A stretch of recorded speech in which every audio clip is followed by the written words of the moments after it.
Well, to start with, I think it's important to note that in the past 60 years, environmentalism has, if at best, stagnated, but in many cases regressed. And the legacy we have to live with is a climate change. And so we have to change the way we do business in Jordan. Changing the way we do business in Jordan means we have to move away from direct governmental support to something that's more dynamic, something that integrates the private sector and the academic institutions on their own. And what better environment to do this than countries that are suffering from high job unemployment or drastic economic hardships. Those are the countries that you must focus on.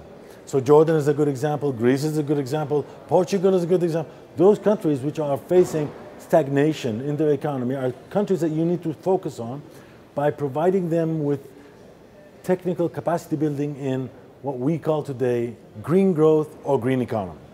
Green growth, green economy means that you're going to be opening up a window in the brown economy, in introducing this green economy, which means everything that you do in the brown world, except there's a huge green aspect in this. So if you talk about waste, energy, transportation, buildings, water, all these different sectors, agriculture, tourism, each one of these can be looked at in its traditional way, which is a lose-lose situation, as we can see from the exploitation of these resources, or you could look at it from a win-win situation and say, wait a minute, why don't we talk about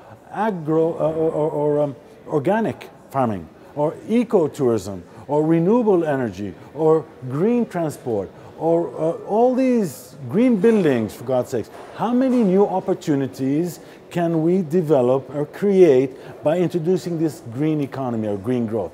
We create new businesses, we create and develop new jobs, new skills, and we solve many of the problems that are affecting these regions. It'll take time, but this needs to go hand in hand with a regulatory framework, something that will provide trust from the private sector that this is indeed a long term. It's not just a haphazard decision taken by a single government, and when elections come by or the change in government, everything will go back to normal. We need to have a high-level buy-in. The legislations must be amended to introduce this. And I think at the end of the day, it will work because the private sector is there to support this mission. And there are so many bright, new, great ideas out there. And if you take a minute and look through the web about all the different green projects that are going up in the world, how can you contact them? We need to set up platforms of exchange of information. This meeting here today is a very good example where Union for the Mediterranean is coming in and trying to bridge this technology, green technology gap between the north and the south, and the south and the south. So exchange of information and data is a very important one. Setting up forums like the eco-cities of the Mediterranean, which will be taking place in Jordan in October, is a great opportunity for you to mix with decision makers, private sector, academia, and discuss your future projects with them, their green projects with them. So I think it's a great time in the world that we're living in. These concepts are coming up new. We have the Rio +20 is looking to change its mode of operation. 2015 is around the corner for that.